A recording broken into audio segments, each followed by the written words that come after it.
ng mga kapuso ay inalala ng mga taga-Tacloban ang mga kababayang namatay sa pananalasa ng bagyong Yolanda. Binisita at nakapaglaro naman ng football sa mga bata sa Tanawan, Leyte ang superstar na si David Beckham. May live report si Mark Soprano. Mark?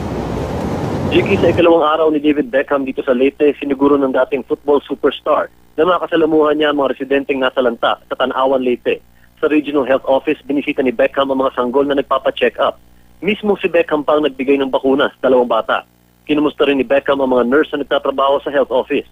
Pumunta rin si Beckham sa Santo Niño Elementary School kung saan nakihalubilo siya sa mga batang nag-aaral sa mga tent na ginawang classroom. Halos mawasak kasi ang buong paaralan dahil sa storm surge. Walang tigil si Beckham sa pagyakap at pakikipaglaro sa mga bata. Pinasok din ni Beckham ang isang bahay kung saan kinuusap ang pamilyang nakatira roon. Ikinutuwa naman ng mga bata nang biglang makipaglaro ng football sa kanila si Beckham. Hindi ininda ni Beckham ang init ng araw sa kanyang pagtakbo at pagsipa ng bola kasama ang mga bata. Sinakay pa nga ni Beckham ang isa sa mga bata sa kanyang balikat. Si Beckham ang natatanging English football player na nangwagi ng league titles sa 4 na bansa.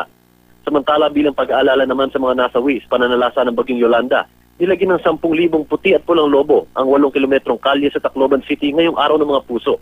Nagsimula ang memorial chain sa Daniel Romualdez Airport hanggang Anibong District.